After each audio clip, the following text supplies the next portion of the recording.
Boa noite, estamos começando agora o 31º Compartilhando Insights. Hoje com mais um convidado mais que especial, Felipe Coelho, administrador formado na Universidade Federal de Lavras, em Minas Gerais. Ele que foi da primeira equipe de vendas da Resultados Digitais e hoje sócio da ABC de Ventures. Felipe, muito obrigado pela participação. Oh, imagina. Prazer estar aqui.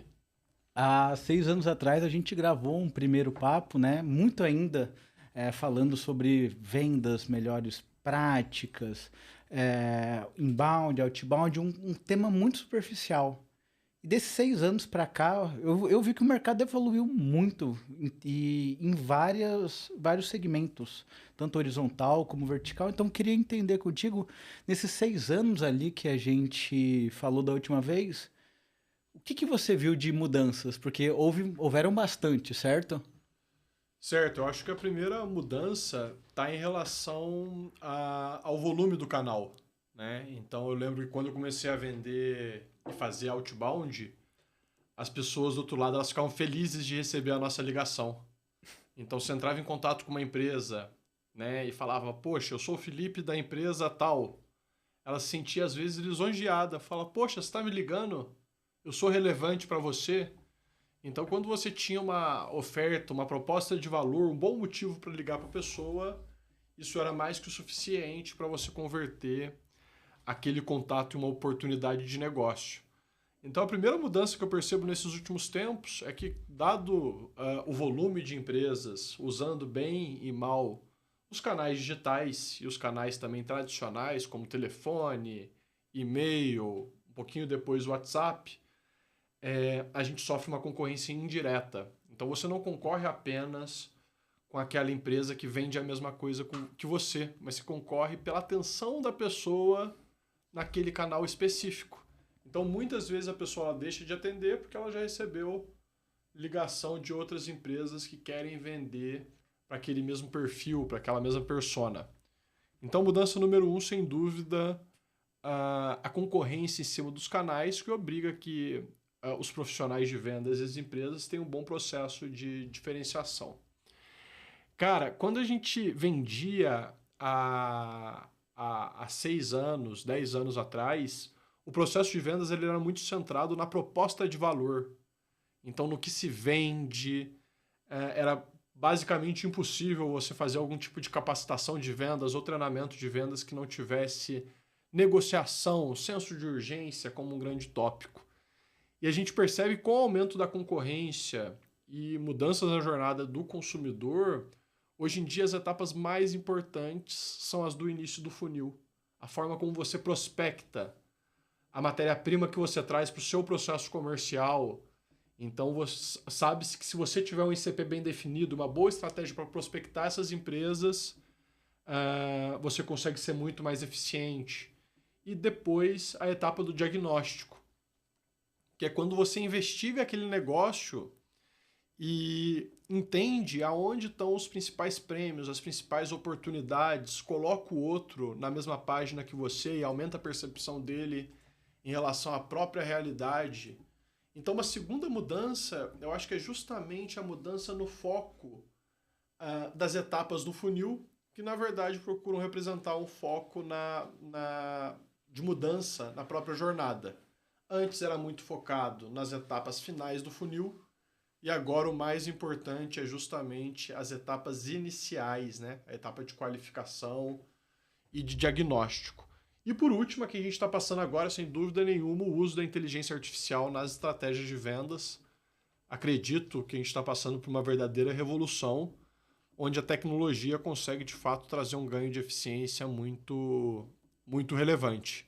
Muita coisa mudou nos últimos anos, mas aquelas que nos obrigam a puxar um processo de adaptação e encontrar formas melhores de fazer, eu citaria essas três. Entendi. E aqui você está focando muito em mercado e depois eu quero até voltar com você nessa parte de inteligência artificial. Mas, por exemplo, uma das coisas que eu vi principalmente em vendas e até passando por CS foi a mudança de mentalidade e o CS realmente sendo cobrado por receita. Eu vi nascer novas áreas como RevOps, por exemplo. eu vi vendas ser uma coisa, se tornar uma área muito mais como uma área de dados e fórmulas e conversões e ter muito mais matemática do que de fato ali o que você citou no início. Lógico que num patamar gerencial de não de dados e não de realmente a argumentação, negociação e vendas. Você também vê isso e você vê alguma tendência que ainda está surgindo em relação a essas mudanças dessas áreas de receita? Com certeza, cara. Eu acho que CS é a área mais importante quando a gente tem um negócio de bem de consumo, porque principalmente ele traz a sustentabilidade daquela receita para um cliente recorrente ao longo do tempo. Então é uma área que percebeu-se a importância dela e o impacto quando a gente fala de crescimento sustentável a longo prazo. Essa mudança de vendas para a arte, para a ciência, eu acho que ela vem como reflexo de toda essa mudança no contexto econômico das empresas e nas suas estratégias na ponta, né? A forma como elas vendem e interagem com esse mercado. Vender ficou mais difícil, porque aumentou a concorrência no canal. Então, quando a gente olha os dados, em todos os tickets, o ciclo de vendas também aumentou. As empresas batem menos meta. Então, isso obriga que a empresa olhe para dentro e procure ajustar as ineficiências, pegar os prêmios que estão disponíveis e você começar a analisar, né, os dados de toda essa esteira, né, que envolve desde o seu ICP até o sucesso do cliente, nada mais é do que procurar como vender melhor em detrimento de vender mais. Então, por muito tempo, a gente era até acostumado a falar no time de vendas, né? Poxa, tem que botar o cliente para dentro. Né? O que é mais importante é você gerar novas receitas. E hoje em dia a gente já tem um consenso que isso não é muito inteligente. Que trazer aquele cliente que vai ter o melhor LTV, né, tem um valor superior àquele cliente que vai ter um LTV menor, ou até mesmo aquele que vai sair logo depois e não vai conseguir extrair resultado. Então eu acho que é principalmente pela busca pela eficiência, pela necessidade da empresa reinventar os seus próprios canais e a forma de vender e como que isso impacta a estratégia comercial. A gente precisa de dados para vender melhor. Então eu considero que é uma evolução natural das áreas, uma evolução natural de CS, porque CS é um dos grandes pilares de crescimento sustentável quando a gente fala de eficiência de capital.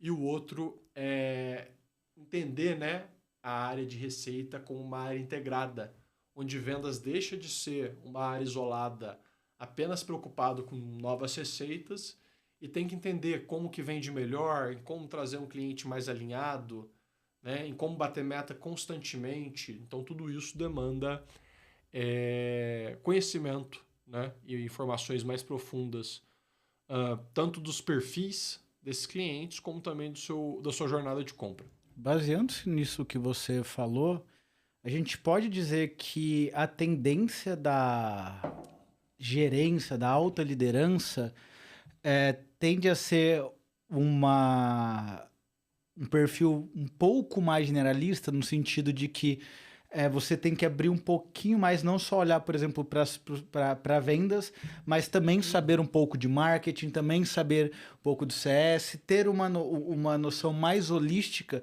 não só do negócio que é importante, mas também da questão das outras áreas, o impacto que elas têm diretamente com o seu resultado, com o resultado da empresa? Com certeza, para você crescer de forma eficiente, você tem que se preocupar com a jornada, para aproveitar bem a oportunidade no contexto de vendas que é gerada pelo marketing ou até dentro da sua operação comercial. Então, para você retroalimentar, vender melhor, você tem que ter essa clareza. E uma vez que a gente sabe que o cliente ele entrega valor para a empresa ao longo da sua jornada e da sua existência naquela base, está integrado com o CS é fundamental. Então, o vendedor a operação de vendas que está completamente isolada, a gente pode afirmar que dificilmente ela é eficiente.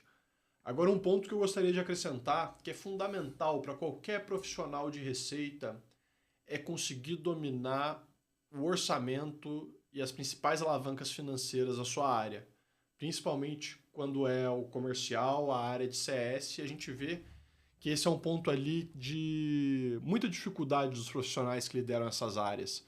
Quando a gente fala de crescimento com eficiência e, sobretudo, provar ROI das suas iniciativas, entender quanto que custa cada profissional, qual é o resultado que ele precisa trazer para se pagar, qual é o tempo de payback daquele profissional ou daquela célula de aquisição, SDR 2 vendedores, BDR 3 vendedores.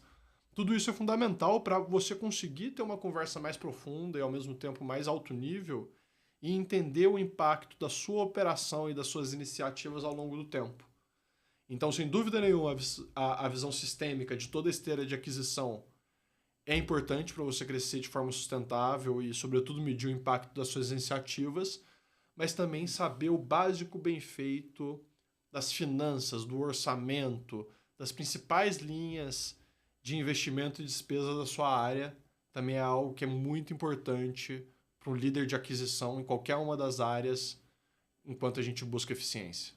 Já que você tocou nesse assunto, eu queria entender, entendo que você olha para isso quando na ABCD vocês vão fazer investimentos, correto? Uhum. E até demonstra o tamanho da maturidade, não só do gestor, como da empresa. Então, o que eu gostaria de entender é o que vocês olham hoje nas empresas.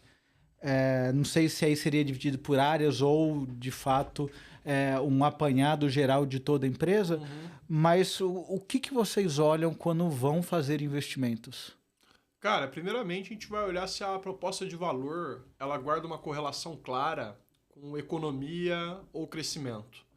Então aquela tecnologia, aquela proposta de valor, ela ajuda uma empresa a economizar tempo, gente, dinheiro.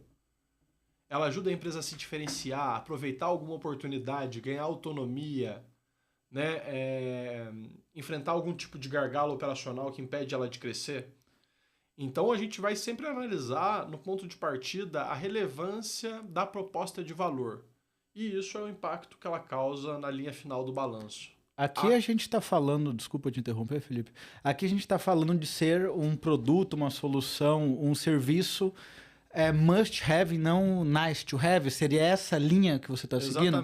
Exatamente. Basicamente, a pessoa do outro lado falar, através desse produto eu economizo ou ganho mais dinheiro de forma mais significativa do que o ticket e o processo de mudança para implementar aquela tecnologia. Então, o ROI financeiro é meio que o ROI emocional. Tem que estar claro ali que existe uma oportunidade de economia ou de crescimento. Então, esse é o ponto de partida, né? Então, procurar tecnologias relevantes. O segundo ponto que a gente vai avaliar é o tamanho de mercado.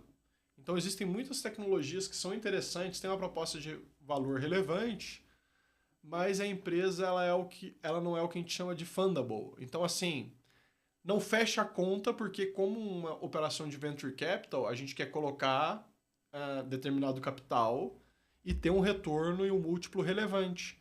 Então, para a empresa conseguir ter essa trajetória, ela precisa ter um grande mercado para que ela consiga converter e trazer esse novo mercado em detrimento de novas receitas.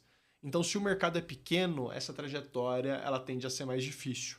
Se o mercado é grande, ele dá até esteira para o founder eventualmente errar e poder corrigir o rumo, porque o mercado ele é tão grande que a estratégia de distribuição tende a ter um custo de aquisição mais baixo, tende a ser mais suave. E por último, o mais importante é a capacidade do time de executar essa trajetória. Então, o perfil dos founders, a composição do time, como eles estão distribuídos, como eles trabalham em conjunto.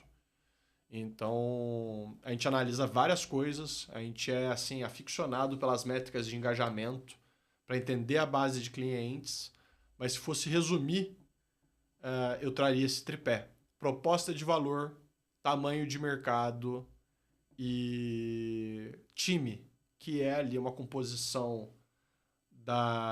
desse skill stack, desses founders, mas aonde também eles estão posicionados e como eles trabalham juntos. Não é só a fotografia do time, mas uma análise mais contextual também. não sei se você pode abrir isso, mas em termos de métricas e KPIs, por exemplo, empresas grandes a gente vê muito falar sobre EBITDA. Quando você vai analisar as métricas dessas empresas, via de regra é startup early stage, correto? Uhum, uhum. Dessas empresas, são KPIs, por exemplo, ROI, LTV, quais são CAC, não é Business Unit, eu esqueci agora, esqueci agora a palavra, depois eu vou lembrar esse termo e volto com ele. Mas, é Business Unit ou não? Ah, Não sei. tá, depois eu volto com isso, mas existem KPIs específicos que vocês olham para falar assim, aqui eu tenho um pouquinho mais de certeza, além dos três que você falou, que é importante para essas empresas em estágios iniciais mostrarem para os VCs que eles estão tendo conversas? Essa é uma pergunta muito importante, porque geralmente as métricas chaves para análise de um negócio de tecnologia é o CAC e o LTV.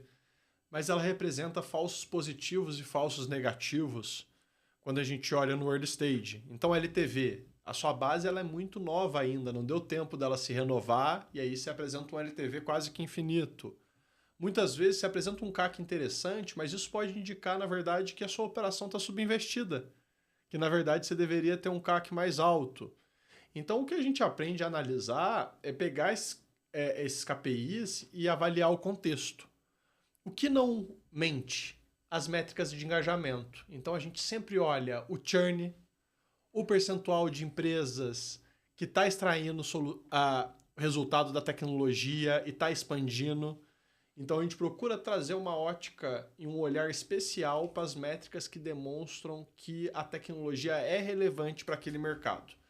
Em relação à margem, custo de aquisição, LTV, a gente gosta muito da disciplina dos founders de captar essa informação desde o começo, mas a gente entende que esses números eles não são determinantes. Eles são como, na verdade, um termômetro, onde você tira a temperatura e aí você vai investigar com uma maior profundidade o que aquele número quer dizer. Então, se fosse trazer ali, poxa, as métricas que a gente não abre mão e que vão despertar o interesse da gente para olhar com uma maior profundidade, churn negativo. A empresa mais cresce na base do que perde receita de cliente saindo. Isso para a gente no early stage é o indicativo ali que vale a pena olhar aquela empresa e entender um pouco mais, porque isso é desafiador de se fazer. Então, a hipótese que a gente tem é que a proposta de valor de fato é relevante e está entregando sucesso pro perfil do cliente que ela se propõe a atender. E aqui você está olhando, então, realmente para CS, no que você está falando de crescimento na base. CS, por isso que eu tenho até um artigo que eu escrevi recentemente que está no LinkedIn, que CS em modelos de negócio recorrente é a profissão mais importante quando a gente fala de eficiência, porque essas respostas estão dentro da área de Customer Success. Interessante. Então você tem vendas ali trazendo novas demandas, mas não é só o fechamento, é o engajamento e como você falou logo no início, a questão não é botar para dentro. Então, bastante interessante. E quando a gente fala de tipos de investimento, quais são os tipos de investimento que a gente tem hoje? Existe Seed, Série A, B, Série C. Queria entender um pouquinho mais do o que são eles, o que significam e o quanto que isso está relacionado ou não à maturidade da empresa. A gente tem dois pontos de vista para você analisar os perfis de investimento e como que funciona essa trajetória. O ponto de vista financeiro, então quais são os milestones de receita que você deve alcançar para destravar o apetite de determinados fundos, mas o que a gente vê atualmente é que os fundos têm apetites diferentes e essa nomenclatura não segue um padrão. E o que a gente procura trazer aqui na IBSeed, que é uma abordagem qualitativa, que é o perfil da rodada e o nível de diluição adequado de acordo com o desafio que a empresa encontra no momento. Então, uma trilha tradicional do early stage, a gente vai ter um cheque pré-seed, que geralmente acontece com empresas pré-operacionais, o cheque seed, que é quando você está procurando validar um canal de aquisição né? E aí tem aquela velha máxima que já não é uma verdade absoluta, de um ICP, um canal de aquisição, né? E uma proposta de valor. A gente vê que as coisas estão mudando nesse sentido, mas é um pouco de como o mercado trabalha. E a série A, propriamente, que é quando você vai investir na escala desse canal e eventualmente procurar uma diversificação, uma combinação de canais para escalar a empresa. Mas, cara, dependendo do apetite do fundo, do perfil de empresa, do potencial de crescimento, a gente vê aqui no Brasil, principalmente, as empresas e fundos tendo diferentes tipos de cheque, diferentes tipos de perfis de investimento, né, e com nomenclaturas bem específicas, de acordo até com a própria tese, e mais do que seguir um padrão. Entendi. Você chegou a falar sobre o mercado brasileiro. Como que você vê ele? E aí não sei se você quer falar uma visão de mercado ou uma visão ali de como venture capital mesmo, mas como que você vê a maturidade do nosso mercado e como a gente se compara muito ali com os Estados Unidos, eu vou usar os Estados Unidos como base comparativa. Uhum. Mas o quão maduro você vê esse mercado? Cara, a gente tem diferenças e eu acredito que com a inteligência artificial essa diferença ela tá ficando cada vez menor. Então antes a gente falava, poxa, acontece nos Estados Unidos, vai demorar 2, 3, 5 anos para essa boa prática chegar no Brasil para a gente começar a fazer. Foi assim quando a gente começou a trabalhar com marketing digital, com a indústria do venture capital. As coisas aconteceram primeiro lá e depois elas aconteceram aqui. Alguns negócios inevitáveis aconteceram lá e a gente teve a oportunidade de até procurar os comparables no Brasil e tentar replicar um pouco essa trajetória. Cara, dito isso, essa distância se diminuiu. Com a inteligência artificial, a gente vê que bate lá e aqui a gente já consegue absorver. No entanto, cara, a gente tem algumas diferenças que são bem significativas, principalmente no comportamento do consumidor. Então a gente vê o público americano, inclusive B2B, mais apto a entrar em uma jornada autônoma. Lá a gente tem resultados melhores dependendo do ICP em cima do PLG, né, que é você entrar num produto e participar de uma jornada. No Brasil, a gente percebe que ter uma camada de professional service e ajudar aquele cliente a extrair resultado é importante, que grande parte do mercado gosta de ser atendido por um humano e ter um atendimento mais humanizado pode ser um diferencial e sustentar a trajetória de uma empresa. Então, assim, eu acho que o delta de tempo em relação ao que acontece lá e o que se replica aqui tem diminuído cada vez mais. E se eu fosse ressaltar uma característica em relação ao comportamento e a diferença do mercado é a maturidade digital. A capacidade do mercado americano de concluir uma jornada de forma autônoma, né? Seja uma implementação, seja usar um sistema sozinho, seja entrar num trial e extrair resultado, ela se mostra superior ao público aqui do Brasil, onde a gente percebe que ter esse contato humano pode ser um diferencial e fazer a diferença para a empresa que está do outro lado. E dentro desses vários anos já que você está à frente da ABCD, quais são assim, os principais aprendizados que você trouxe para você? Se teve alguma premissa que até então era verdadeira e em algum momento você olhou e falou, nossa, isso mudou. Então, acredito que tinha essa visão, como você citou agora, por exemplo, a parte de série A, B, geralmente tinha um perfil específico, agora houve uma mudança. Não necessariamente é uma verdade absoluta que acontece dessa forma. Teve alguma coisa que você viu essa mudança e falou, nossa, olha que interessante, percebeu, e houve uma mudança ali de mentalidade dentro da empresa? Cara, na verdade a gente acredita desde o começo em construir jornadas de investimento baseadas em premissas financeiras. Então o que a gente percebe, na verdade, foi algo que a gente sempre acreditou no momento de correção do mercado, virando uma boa prática. Então, assim, a gente sempre foi um fundo muito focado no básico bem feito. Um fundo que falava de go-to-market, mas respeitando e entendendo as alavancas financeiras. Aquele que olha o lado de dentro, né, de marketing, venda, CS, e procura entender esses números de uma forma transversal. Então, eu acho que essa é a grande mudança no mercado nos últimos anos. A gente aprimorou essa visão, mas é algo que já estava presente no nosso DNA, que a gente sempre acreditou e que agora a gente vê que avançou, que evoluiu, mas não foi no ponto de uma disrupção. A gente meio que já observava o mercado e era uma hipótese forte que isso aconteceria. A ABCD ela nunca fez rodadas de investimento com valuation sem uma correlação em cima com um modelo de crescimento, um plano de crescimento. Então isso faz com que a gente tenha no momento 23 investimentos e 0 write-offs. Nenhuma das nossas empresas fecharam até hoje numa indústria de capital de risco.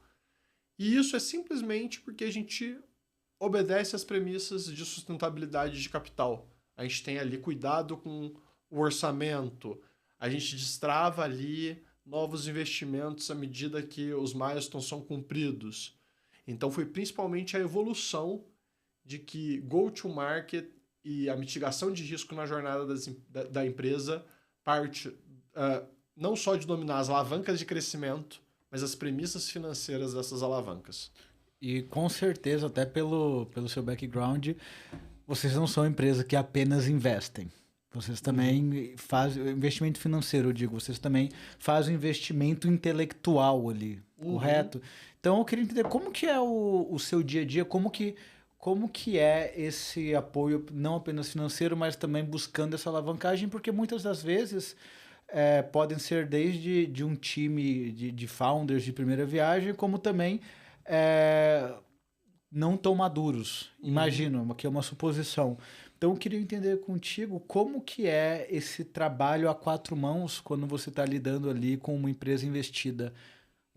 Como que vocês agregam mais valor ali, além do fator financeiro? Essa é a nossa tese, né? A gente acredita ali que quando a gente traz esse conhecimento de distribuição de tecnologia, a gente mitiga o risco da jornada e traz ali uma proposta de valor para aquele founder que geralmente conhece o mercado, conhece ali da solução, mas não necessariamente entende as premissas e as boas práticas de distribuição. Então, ao longo do processo de análise, supondo que uma empresa tenha 500 mil de receita recorrente, e a gente vai fazer ali uma rodada para levar essa empresa de 500 mil de receita recorrente para 1 milhão e 500. Ou seja, a gente vai duplicar ela, né, e crescer ali 50% em determinado período de tempo. A gente vai estabelecer no nosso processo de análise esse modelo de crescimento, que nada mais é do que uma engenharia comercial reversa. Se ela tem 500 mil de receita e vai chegar em 1 milhão de 500 mil, ela precisa crescer 1 milhão. Dado o ticket médio, quantos clientes isso significa? E aí a gente vai começar a trazer isso para recortes de tempo, né? Porque essa meta ela é gradual. Quando a gente olha esse momento, a gente vai trabalhar todas as alavancas. Volume de clientes, ticket médio, precificação, headcount de vendas, comissão fixa e variável, geração de oportunidades e os canais ali e como eles se comportam para conseguir determinar quanto que precisa ser investido nessa operação de aquisição para chegar naquele resultado. Com base nesse desenho, né, a gente tem um pouco de como vai ser essa jornada. E aí, de acordo com o contexto da empresa, o que ela tem de recursos, a gente escopa essa proposta de valor. Na prática, cara, ajuda as empresas desenhando os processos de vendas, treinando os vendedores, fazemos muito recrutamento de vendedores e dos heads para seguir com esse trabalho, validação de playbook, mas a gente está semanalmente nesse processo de execução que varia de acordo com o que a gente viu ali na etapa do investimento. Então as ações elas mudam de acordo com o nosso grau de exposição, com o perfil da jornada, mas no geral a gente sempre está recrutando junto com a empresa, trazendo o nosso background para trazer as pessoas certas. A gente sempre valida processos, então implemento o HubSpot, faço integração com as ferramentas de inteligência artificial, entendo os KPIs, treino o time, né? Escuta call. Então, assim, é bem o trabalho da operação comercial, da operação de aquisição do dia a dia em maior ou menor profundidade, de acordo com o perfil da jornada e quem que ela tem ali para contar. Se tem uma liderança de vendas, o meu contato vai ser mais uma interface com essa liderança. Se não tem, eu vou tocar um pouquinho mais o time, mas colocar essa liderança no escopo para ser contratada. Então, muda um pouquinho de acordo com o estágio e com esse contexto. E você chegou a encontrar algum padrão, aqui mais focado em vendas, de características ou habilidades, enfim, de top performers? Quantas você quer? Pode ser. Vamos começar com 3? Com 3. Cara, vendedor top performer tem controle da agenda. Então ele consegue diariamente, nos dias que ele não vende, saber que ele fez um bom dia. Então assim, você não vendeu nada hoje. Como que você sai e fala, fiz um puta dia? Fiz um dia assim, sensacional. Você encheu sua agenda ali para justamente, sabendo que se você tem que vender para um cliente todo dia, hoje você não vendeu, pelo menos você tem agora 5, 6, 8 oportunidades, do qual, sabendo a sua conversão, você tem uma noção real de fechamentos ali em dado momento. Exatamente. Então, o vendedor que performa, ele tem o controle da quebra da meta dele em atividades diárias, para que na soma desses dias ele bata o resultado. Isso é determinante, porque muitas vezes a gente percebe que o vendedor ele sabe vender, mas ele não tem o controle da agenda e do autogerenciamento. Então, gente, performance começa pela capacidade de se autogerenciar, entender o que precisa ser feito e executar o que é proposto. Vendedor que performa, cara, ele entrega muito valor para o cliente quando ele está dentro do ICP, porque ou ele vende para o cliente, para aquela oportunidade, ou ele tira um aprendizado, e quando ele tira um aprendizado, aquela oportunidade, depois de um tempo, ela volta. Então, ele entrega um valor de uma forma tão legítima, ele está tão preocupado em fazer um bom trabalho, que depois de 4, 5, 6 meses, essas oportunidades começam a voltar. E o trabalho dele fica mais fácil, porque a gente estima que aí, de 25% a 33% da meta dele, sejam de oportunidades que não estavam preparadas para comprar e que voltam porque elas amadurecem naturalmente e lembram daquela pessoa que foi um bom vendedor, que trouxe uma consultividade. Cara, terceiro, vendedor que performa pede indicação. Por quê? Porque pedir indicação e ter novas oportunidades diminui o ciclo de vendas, facilita o trabalho e só depende de pedir e ter uma boa proposta de valor. Então ele procura atalhos para fazer pipeline. E pedir indicação é, sem dúvida nenhuma, mais fácil. Então a gente poderia falar que um vendedor que performa, num quarto ponto, ele prospecta, ele sabe fazer pipeline, né? Ele não depende da estrutura de marketing, ele não depende do SDR. Mas pedir indicação geralmente é esse primeiro passo.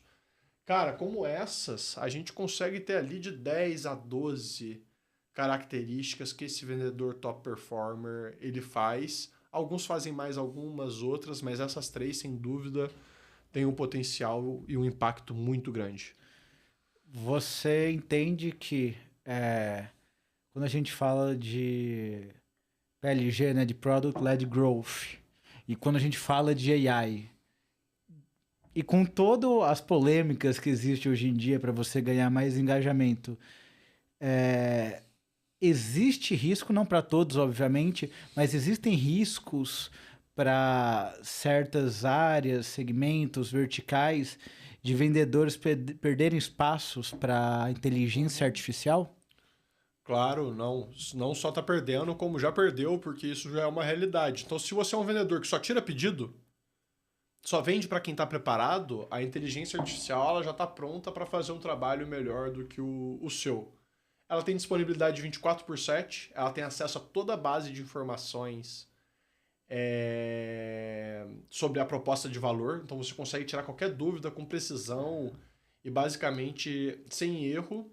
E muitos dos clientes eles preferem ter inclusive uma jornada autônoma, comprar por conta própria.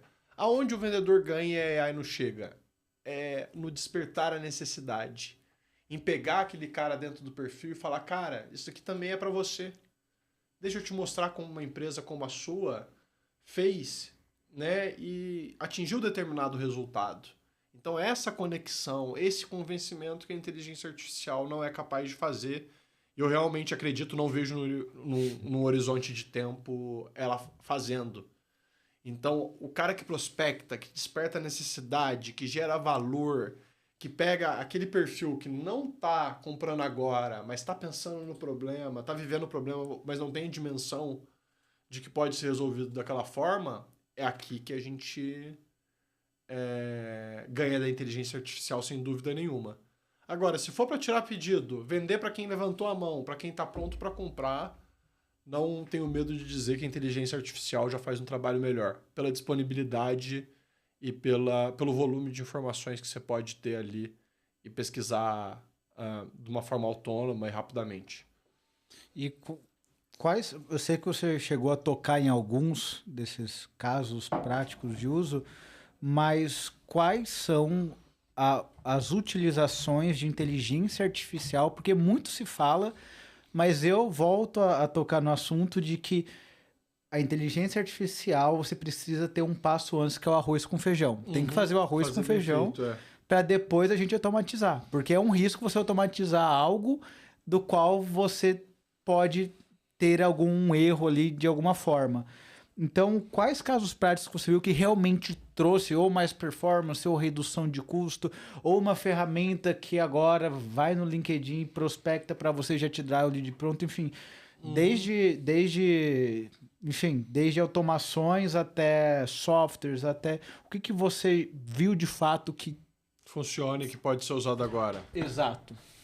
Cara, a gente já tem alguns bons casos e cases de aplicação da inteligência artificial em vendas. Primeiro deles, refinamento de CP. Então as empresas elas acham que elas conhecem o próprio CP, mas elas nunca correlacionaram o ICP delas com as métricas de CS. Qual é o perfil que mais expande? Qual é o perfil que tem menor churn? Aquele perfil de cliente compensa? Então, com a inteligência artificial, você não precisa construir essas hipóteses. Você sobe essa base de dados e você tem a possibilidade de entender esses dados e as correlações e retroalimentar esse CP de uma forma mais clara e focar em clientes que são mais rentáveis para sua empresa e até mesmo abrir mão de vender para determinados perfis porque eles representam uma ineficiência. Então, aplicação 1, entender a base de dados dos clientes e refinar o ICP. Ação 2, cara, agentes 24/7 para levantada de mão. Então, com a inteligência artificial, você consegue ter agentes de AI disponíveis para atender aquele seu cliente, principalmente se ele for um B2C, o tempo todo com alta disponibilidade de informações, captar informações, fazer pesquisas na internet, e isso se diferencia do chatbot. Então, antes você precisava cadastrar uma lógica de perguntas e respostas, e se você fugisse um pouquinho do script, aquela experiência sua com o chat não era tão boa. Atualmente, essa experiência ela cresceu exponencialmente. Ela é de fato tão boa quanto um humano, desde que você esteja pronto para comprar. Terceira aplicação, cara, preenchimento de CRM com Analytics. Então, tudo que é ineficiência de preencher informações, de analisar calls, a gente já tem tecnologias hoje que escutam essas calls, trazem o feedback, preenchem o CRM e isso pode te ajudar a ganhar tempo. É claro que isso não pode fazer de você um vendedor preguiçoso que não entenda o que está acontecendo ali. Mas a transcrição, a escrita, o preenchimento, tudo isso é possível de ser feito e tem um ganho de eficiência, de tempo significativo e tecnologias, inclusive no Brasil, fazendo isso muito bem. Cara, temos tecnologias aqui também de enriquecimento de informações. Então, que você consegue analisar ali, por exemplo, se aquele perfil, qual é o comportamento dele no seu site, nas suas redes, clusterizar esse conhecimento, clusterizar essas informações e trazer algum indicativo de previsibilidade de compra.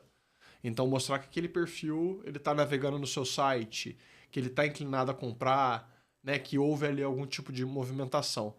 Então, cara, a gente tem inúmeros casos, mas nesses 4 aqui, por exemplo, a gente já vê as empresas aplicando e conseguindo perceber redução de ciclo de vendas, melhores taxas de conversão.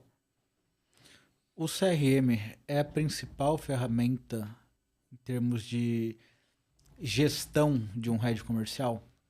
CRM, CRM é a principal ferramenta de gestão de um head comercial. Não é possível você fazer uma gestão eficiente, focada em alta performance, sem ter um CRM. Entendi. Consequentemente, um executivo top performer sabe disso e entende que deixar o CRM atualizado permite essa previsibilidade. Cara, não é nem deixar ele atualizado, mas é usar ele de forma inteligente. Então, assim, tem vendedores que não usam o CRM, mas fazem a gestão no caderno, anotam e têm o controle. E eles performam, e o número ele é soberano. Né? Então, o que faz com que o vendedor performe não é o uso da ferramenta do CRM, mas fazer a gestão de relacionamento das suas oportunidades de negócio. O CRM ele vai te ajudar a fazer e é fundamental para o gestor ter a visualização. Mas um vendedor ele consegue performar sem o CRM desde que ele faça a própria gestão. É adequado? Não, porque isso não é escalável e não vai trazer a visibilidade que o gestor precisa. Então, cara, mais importante que usar a tecnologia é conseguir extrair inteligência dela para ela facilitar o seu trabalho. Então, se o vendedor olha e encara o CRM como uma task a mais, uma atividade a mais, ele não está fazendo bem esse uso. Então, está menos atrelado a usar e não usar, mas sim ao como usar.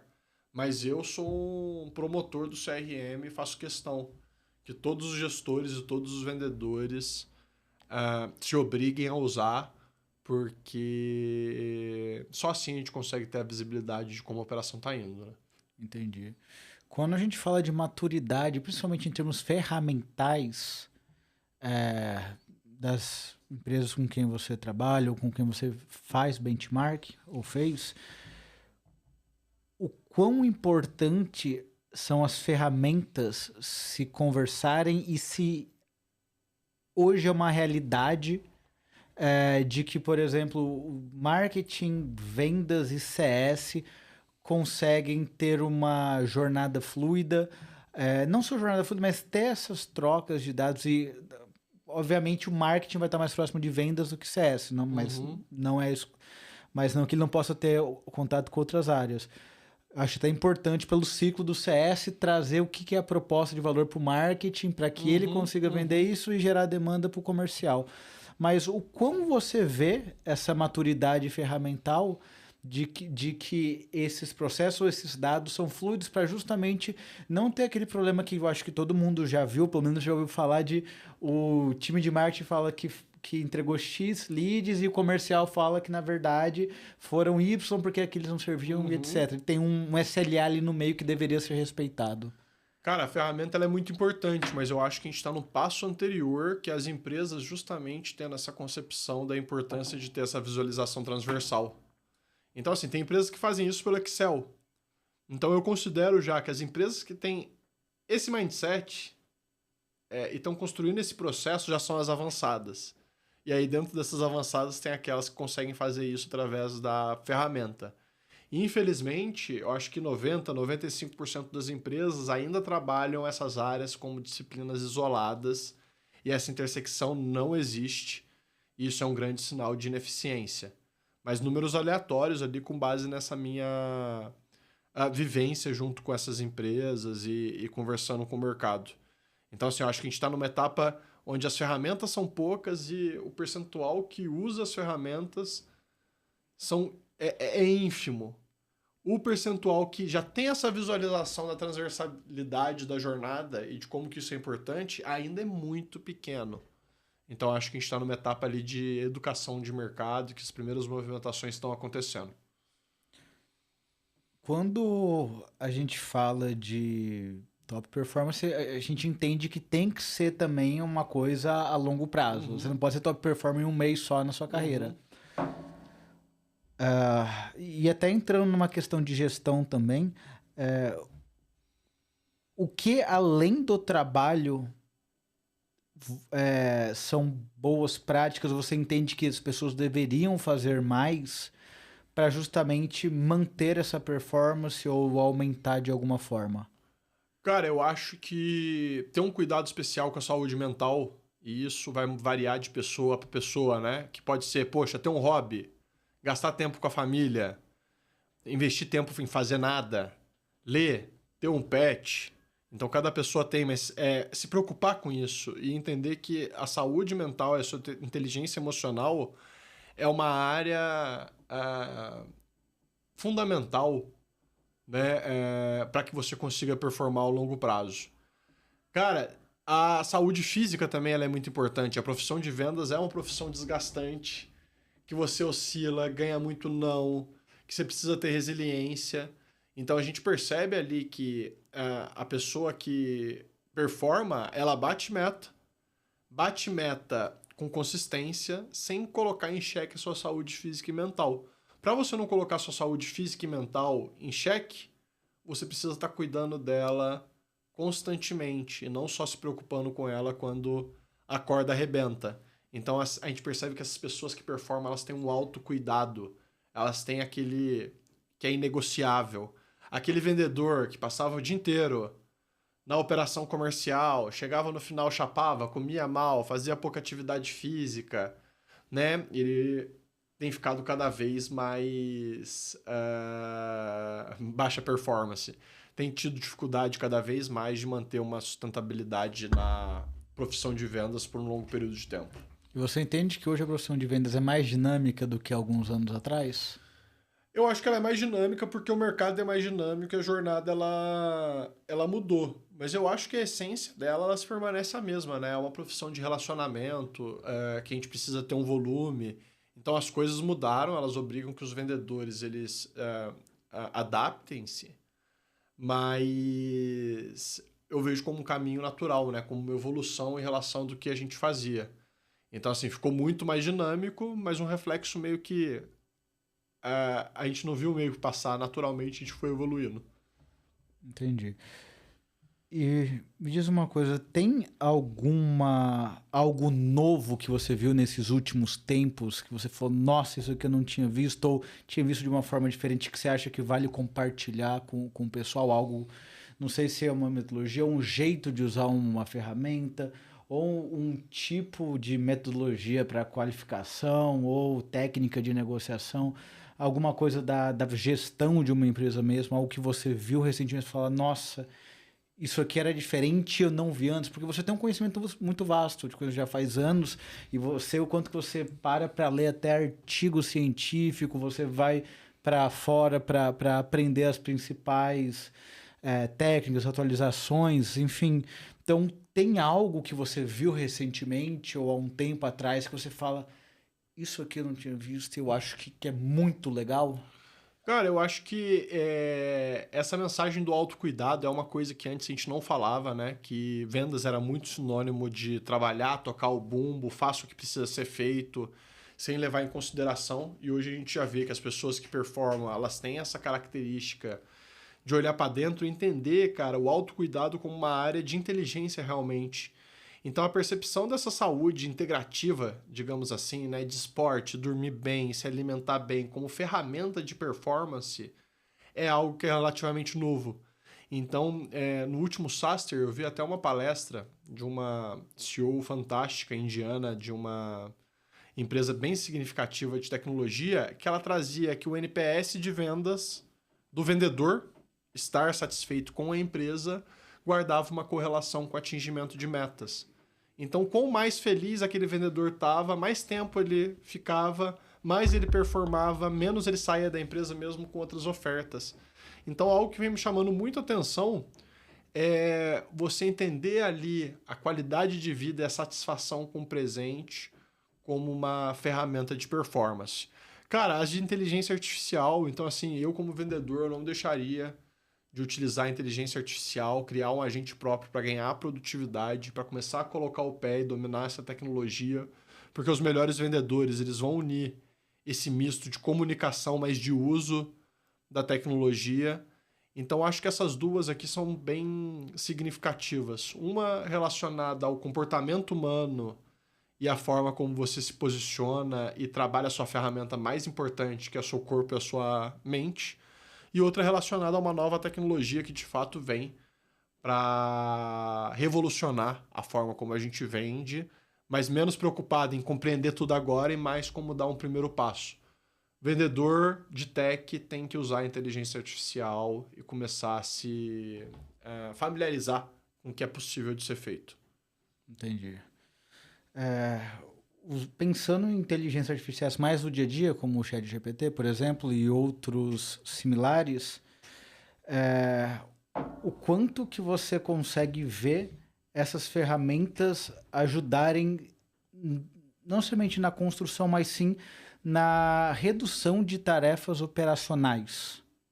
Em termos de, por exemplo, desde criar respostas até buscar alguma informação, como, por exemplo, o tamanho de mercado endereçável. Porque hoje, se você for fazer um tamanho de mercado endereçável, por exemplo, pega N segmentos. Você vai ter que procurar, por exemplo, dentro de algum tipo de comunidade, de conselho, de alguma coisa nesse sentido, de alguma base sólida para começar a tirar as informações. Eu entendo que isso a gente já consegue facilitar com inteligência artificial, então a gente já está falando da própria gestão utilizar para cortar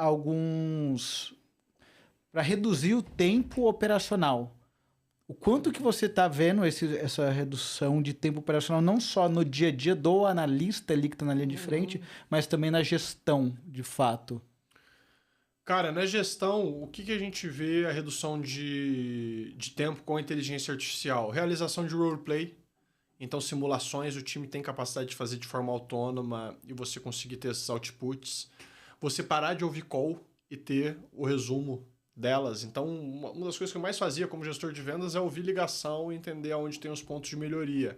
E agora você consegue ter um dossiê ali do que a pessoa fez, o tempo que ela falou, o tempo que a outra pessoa falou, se ela fez as perguntas de orçamento, se ela conseguiu envolver. Então, você recebe ali isso de uma forma muito mais fácil. Isso não necessariamente uma inteligência artificial voltada para vendas. Ou necessariamente? Pode ser, você pode usar uma transcrição de call, uma ferramenta de transcrição de áudio e colocar ela no chat GPT e fazer suas perguntas através dos seus scripts, mas a gente já tem soluções, inclusive no Brasil, que já tem essa proposta de valor empacotada para que ela seja integrada com o seu CRM e voltada para operação comercial. Então tem como você fazer numa forma mais de gambiarra, tem como você contratar uma ferramenta para fornecer esses insights.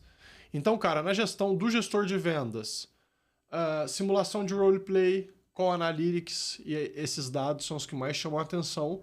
Num contexto de gestão de revenue, sem dúvida nenhuma, o refinamento de CP. Você conseguir subir os dados das suas bases de clientes e refinar esse CP constantemente para vender cada vez melhor, não simplesmente vender em maior volume. Aqui eu queria aprofundar um pouquinho mais esse refinamento de CP. Aqui a gente está falando de IPP, que é índice de penetração de produto, a gente está olhando quais são as variáveis que geralmente você pode utilizar, que talvez não seja a mesma para todas, mas eu pensaria alguma coisa em termos de talvez segmento do cliente contra utilização de produtos, talvez o tanto de o porte da empresa, que geralmente vai falar o número de usuários, se você estiver falando de uma recorrência, né? Contra o valor de receita deixado da empresa. Estou pensando em alguma coisa nesse sentido. Seria esse o caminho, mais ou menos, ou não? Cara, é isso que a inteligência artificial vai te dizer. Ela vai pegar a sua base de clientes, olhar o quanto que aqueles clientes te pagam, qual que é o comportamento dele na sua base, qual que expande, e vai trazer para você que aquele cliente é um bom perfil ideal de cliente a partir de tal característica, que pode ser o segmento, o tamanho, e ele pode te mostrar também que aquele cliente é um bom perfil apesar de determinada característica. Então, o que muda da inteligência artificial aplicada ao ICP do que a gente tinha antes e do que a gente tem agora? Antes, você precisava olhar aquela base como líder de CS ou líder de revenue e falar: será que a gente não deveria cortar o perfil de empresas com até X de faturamento? Porque esse perfil está dando o churn. Agora não, agora você sobe essa base de dados e ele te indica quais são as hipóteses mais relevantes, do tipo vender para tal perfil abaixo de tal faturamento tem se mostrado ineficiente, enquanto tal perfil é eficiente. Foque mais nesse. E isso retroalimenta o marketing. Então você não precisa construir mais as hipóteses. Você sobe os dados e essa correlação ela acontece. E principalmente entendendo essas duas regras estatísticas. A partir de determinada característica, a gente tem fit. Apesar de determinada característica, a gente tem fit. Aqui a gente consegue também brincar com quais possíveis outras verticais seria um mercado endereçável? Sim, sim, porque aí você consegue entender quais são as características e às vezes ver que o segmento não é uma variável forte e que o número de funcionários é o que seria. Então ele vai te indicar quais são as hipóteses mais fortes para você expandir esse ICP. E cara, quando a gente fala de ineficiência em vendas, o ICP é um lugar que as empresas elas acham que elas sabem qual que é o perfil ideal de cliente, mas a partir do momento que você traz inteligência, analisa o tamanho de mercado, ela tem boas descobertas. Cara, eu adoro conversar com você, porque você traz algumas... como um exemplo como esse aqui que eu não tinha parado para pensar ainda e com certeza eu vou usar porque é algo que realmente não tinha mapeado. Eu achei uma ideia excepcional. E já chegando na parte final aqui do nosso podcast, você tem mais alguma informação, alguma atualização, alguma coisa que você queira compartilhar com o público que você acha que faz sentido aqui para o pessoal sair daqui? Eu anotei uma página inteira frente e verso aqui de coisas que você falou, né? Mas tem mais alguma coisa que você gostaria de compartilhar com o pessoal? Seja voltado para o mercado, para a área profissional, para a vida pessoal, enfim, tem algum ponto que você quer deixar aqui antes da gente encerrar? Não, eu acho que tem muito conteúdo de qualidade. Então, algo que eu procuro deixar sempre para o pessoal que usa e escuta os meus conteúdos é procurar entender o contexto. Para depois de entender esse contexto, que é o modelo de negócio, o mercado, o seu processo, procurar a forma de resolver. O melhor plano de ação, o melhor stack de ferramenta. Então, eu percebo muito assim, os líderes de vendas, os vendedores, querendo fórmulas prontas e às vezes trazendo reflexões de determinado sentido. Tal taxa de conversão é bom para o meu mercado? Depende. Tudo depende, né? E aí a pessoa ela quer entender se aquele número faz sentido. Então, assim, isso não existe. Dá para fazer? Inbound é o melhor canal? Outbound é o melhor canal? Gente, tudo depende do contexto. Seu modelo de negócios, o estágio da empresa, né? Se você é uma empresa investida, se é uma empresa bootstrapped. Então, assim, aprender a ler o contexto, ler o modelo, é passo fundamental para você entender a solução. A gente percebe que muitas vezes as pessoas elas querem a solução sem aprofundar no contexto, no modelo de negócio, e isso faz com que a solução fique pouco aderente. Então é mais um convite para a pessoa pensar com um pouco mais de profundidade, com mais inteligência, entender os pontos-chave e aí sim entender qual que é a melhor solução. Então é mais um convite a pensar de uma forma diferente quando a gente fala de negócios, design organizacional, design de jornadas de distribuição. E, gente, o Felipe Coelho, além daquilo que ele posta no LinkedIn, ele também tem um canal do YouTube muito bom, que ele traz informações ali de diversas partes de vendas. Um dos últimos que eu assisti foi sobre RevOps, por exemplo, que é uma área que está crescendo cada vez mais, mas vai desde técnicas a metodologias, conteúdo de primeira mesmo.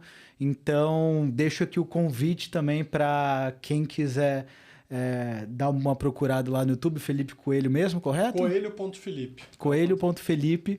E, gente, muito obrigado. Felipe, muito obrigado mais uma vez pela sua participação, sempre aqui agregando muito. Obrigado pelo convite. Me chamar de novo, eu volto. Quem sabe mais curto do que 6 anos, né? Por favor. Valeu, pessoal.